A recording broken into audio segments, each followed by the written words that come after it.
Come in. I don't know. It depends where Dave Gregory's eyes are. As he counts these chips out, is he just watching Patel for a reaction? But he just seems to be just taking stock of the situation, just slowing it down, just taking a breather. Minna's made lots of moves, and they've not got to see many of his hands so far, so it is very hard to know what you're up against. He is the unknown quantity at the table.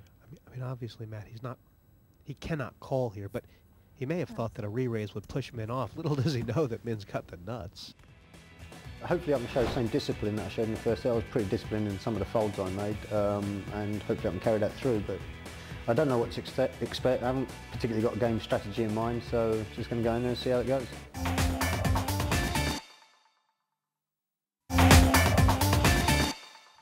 Welcome back. Still a full table of 6 here at the PartyPoker.com World Open 4. And I believe this is the last hand of the first level. Still 1 in 2,000. 6,000. Pass. And it's the first raise from Luke Patton this evening. Yeah, I think you'll get a reasonable amount of respect for that. Pass. So far he's not showed himself to be anything other than solid. Well, same hand. What's your prediction? well, I'm going to take a wild stab and say if no one improves, Dave Gregory stands a very good chance of winning this.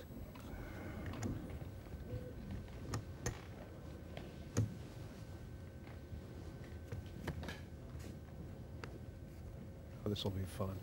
This will be fun. Check. I think Luke will take a free card, and then Dave will come out firing regardless of the turn. I mean, Luke knows that this flop is not only in Dave Gregory's wheelhouse, but he's such a hard man to rob too, isn't he? Exactly, and you're scared. He checks you, and you think, I don't know what to do. Is he trapping me? Is he playing with me? 6,000. It's a bold sort of bet. Yeah, it means business. Oh, the call. I think Dave is setting him up here. I think Dave is setting him up to steal this at the end. Because if you're thinking, what card is Dave calling me with? Well, he must like the board in some way. I'm scared of Dave Gregory already. Yeah, I know. Look at him. Check. It must go check here. Yeah. Playing with that? 4. I think Dave could have won that. I think Luke just looked uncomfortable from the call of the bet. I think Dave could have taken that down, but probably a wise choice ultimately. I'll tell you, Luke's a braver man than me. That bet on the turn just felt like throwing money away, but he's tough. People say I've got a very aggressive style, but you know, I don't know if that's true. That's just how I play. You know, I like to try and get my chips in and dominate the table, start to finish, if you can. You know, but you're only as good as the cards you get. You know, if you get the cards and you hit the flops, then you win anything. You know. The leaderboard at the end of one level. What do you think? Well, it's kind of it tells its own story, considering we seem to have watched Dave Gregory play more hands than anyone. And somehow he still manages to be 5th, and yet we're still scared of him more than any other player right now. Yeah, poor Boff. I mean, he's played the tightest, but every hand he's played is just gone situationally disastrous. 4,000 to min spin. He's known in the online world. Cool. Cool. And we haven't seen too much limping. In fact, Pass. anyone who has limped has gotten punished. Well, I'm sure Dave will see this as a profitable situation. It's just like an automatic raise for him, isn't exactly. A lot of poker players wouldn't necessarily look down at Cool. 10-7 off and fancy this, but he has the button, and that means a lot. it? 3 for a free. And good news for Boff here. Check. How would you be playing this if you were Boff? Lead out or check, raise, or? 9,000. I think I would check raise and then try and shut it down quite quickly. So I think Cool. he's just decided to call the bet from Dave. He doesn't want... He's a little bit scared of his kicker, isn't he? But what is he planning to do on the turn if Gregory fires again? Well, that's my thought. Is if you don't like your kicker, then you don't like your kicker. But if you believe you're ahead enough to be making the call, then maybe you should be making the raise. And that card has given Gregory maximum outs. 9,000. 8 for the straight.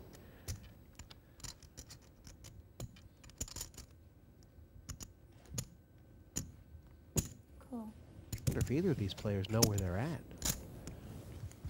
Well, there are so many cards that can confuse Boff at the end here. It's and that's one of the nasty cards. That's not going to make Boff feel too good. And we know that if Boff shows any weakness, Gregory will pounce on it, regardless of the fact that helps him or not. There's 50K in there. Gregory may just go for this lump-wise. Yeah, I think so. He could very easily do this. How much does he have to bet to take Boff off the hand? 20. 20,000. I think we're about to find out. I don't know if that's going to do the job. That's kind of interesting because I think Boff was scared of a king with a better kicker, but that bet on that board doesn't really look like that hand anymore, does it? No, and it's good to see that Boff's just going to take a second here and just sort of play it through his head, because it doesn't really tell the right story. Could be a flush, though.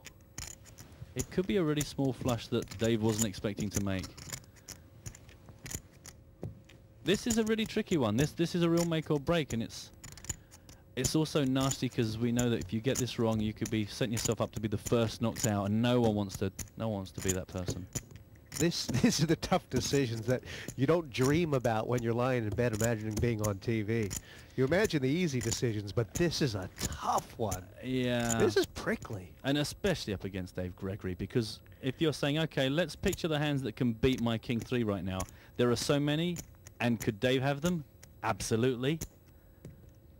And you're getting no information out of that face. This is a real tricky decision. I mean, poor Boff. He's going to be sick as a dog if he calls here and loses and thinks, I just did 50K with a King 3. Wow. He's going to lay it down. Well, That's just experience, isn't it? I'm joined by Neil Channing, who's going to help us during this series wade through the muddle. And that was a complicated hand, Neil. I mean, talk about it from Boff's perspective first. Yeah, from Boff's perspective, it is tricky. I mean, a lot of times in these one tables, you come out with a plan. I'm only going to play these hands. I'm going to play tight. I'm going to do this. I'm going to do that. Suddenly, you're in the big blind with King 3, and you've seen a flop for free, and it comes a king. Now you're pretty well obliged to do some chips one way or another. So he was trying, I guess he was trying to make a small pot, and what he ended up losing was a medium-sized pot. Yeah, I mean, I like the idea of playing a small pot. He knows that Dave Gregory tends to be in with any old rubbish, and you know, he's got top pair. He's got a bit of a problem with his kicker. On the flop, he's pretty sure he's in front, but the best thing to do to keep the pot small is check and just call Dave Gregory's bluff. How about the turn? The turn is interesting. There's 30-odd thousand in the pot, 32,000. He decides to bet 9. I like this bet because he knows if he checks, Dave Gregory might make a big bet, maybe 25,000, and he may end up passing the best hand. If he bets just 9, which is a sort of a pretty small kind of blocking bet, what we call a blocking bet, he doesn't want Dave Gregory to make a big bet, so he tries to block him by making a bet himself. And 9's good, yeah, it stops Dave Gregory in his tracks a little bit. He's got a bit of a draw now. He's got the up and down straight draw with what we call a double gut shot. And so he just flat calls the 9. I quite like his play on the turn, actually. So you would have done anything different? Maybe, would you have called the river? I think I call the river, yeah. I hate Dave Gregory's bet on the river. I think there's 50 grand in the pot. Boff's left with 54. And Dave Gregory bets 20. Okay, you might say, well, he's trying to make it look like he's really desperate for a call. But the problem is he doesn't really know this Boff too well. He doesn't really know what it's on. You've got to put some pressure on the guy. I would look to bet more than half of the guy's chips so that you really ask him a question. He knows that if he loses this pot, he's got no real chance of winning the tournament. I would have preferred to see Dave bet maybe 30 on the river and really ask him a question. I thought Boff was going to call when I first watched the hand, and I'm quite surprised he didn't. I don't really like anyone's play on the river.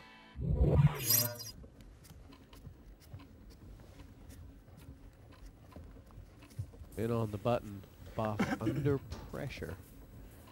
Boff's under the cosh, in fact. Yeah, when this clicks over to the next level, that is just going to